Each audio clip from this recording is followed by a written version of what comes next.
প্রায় ৩১৮ বছর পর নতুন করে ভারতের নাগপুরে মুঘল সম্রাট অরঙ্গজেবের সমাধিস্থল নিয়ে নতুন করে দাঙ্গার সৃষ্টি হয়েছে।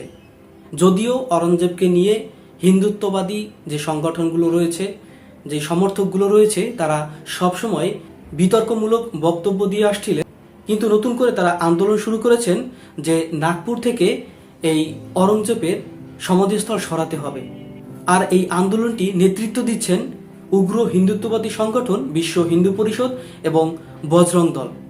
এই সংগঠন দুটির নেতাকর্মীদের দাবি যে মুঘল সম্রাট অরঙ্গজেব তিনি একজন স্বৈরশাসক ছিলেন। তার শাসন আমলে তিনি অনেক মন্দির ভেঙেছেন, মন্দির ভেঙে মসজিদ করেছেন এবং সেই সময় তিনি হিন্দুদের উপরে অনেক নির্যাতন করেছিলেন। তিনি একজন স্বৈরশাসক, তাই তার সমাধিস্থল এখানে রাখা যাবে না।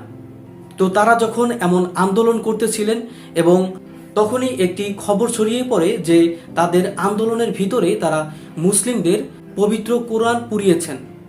তো এই ঘটনা ছড়িয়ে পড়ার পর পার্শ্ববর্তী এলাকার যে মুসলিমগুলো আছে তারাও রাস্তায় বের হয়েছে এবং দুটি পক্ষ যখন মুখোমুখি হয়েছে তখন তাদের মধ্যে পাথর মারামারি শুরু হয়েছে।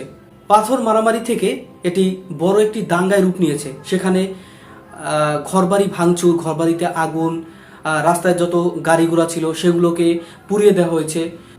তো এমন অবস্থায় সেখানে পুলিশ গিয়ে তাদেরকে ছত্রভঙ্গ করে এবং পুলিশ সেখানে তাদেরকে ছত্রভঙ্গ করতে গিয়ে সেখানে কয়েকজন পুলিশও আহত হয়েছে এবং জরুরি অবস্থা সেখানে জারি করা হয়েছে। এখন কথা হচ্ছে যে একজন মানুষের মনে আর একজনের জন্য কতটা ঘৃণা জন্মালে ৩০০ বছর আগে যে ব্যক্তি মারা গেছে তার সমাধিস্থল অপসারণের কথা বলে, তার সমাধিস্থল ভেঙে ফেলানোর কথা বলে। আর এর থেকেই বোঝা যায় যে এদের কোনো কাজ নেই। ভারতের বর্তমান সরকার নিজে একজন উগ্র হিন্দুত্ববাদী। তিনি যত ধরনের অপকর্ম আছে, অন্য ধর্মকে দাবিয়ে রাখা, অন্য ধর্মের মানুষের উপর নির্যাতন করা, এগুলো সব কিছু সে মুখ বুজে সহ্য করে। আর সহ্য করা মানেই সে এগুলোকে সাপোর্ট করে এবং তিনি এই সাপোর্টটা করেন বলেই তার যারা উত্তরসূরি আছে, যাদের মনে উগ্র হিন্দুত্ববাদ রয়েছে, তারা এই কাজগুলো বেশি বেশি করে।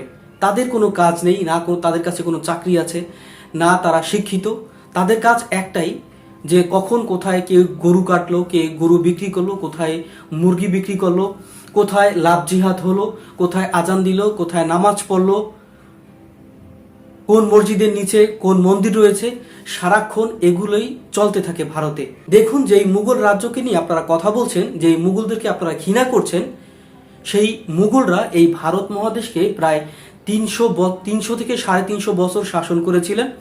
তারা চাইলেই ভারতকে একটি মুসলিম রাষ্ট্রে পরিণত করতে পারতেন, কিন্তু তারা সেটি করেননি।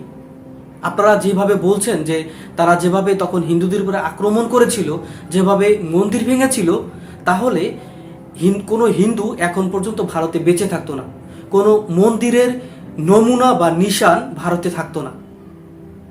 কিন্তু তারা তখন সেটি করেনি। আসলে ধর্মীয় দৃষ্টিকোণ থেকে তখন কোনো মন্দির ভাঙা হয়নি, ধর্ম দেখে তখন কোনো হিন্দুকে তারা বিচার করেনি। আর এটাই সত্যি।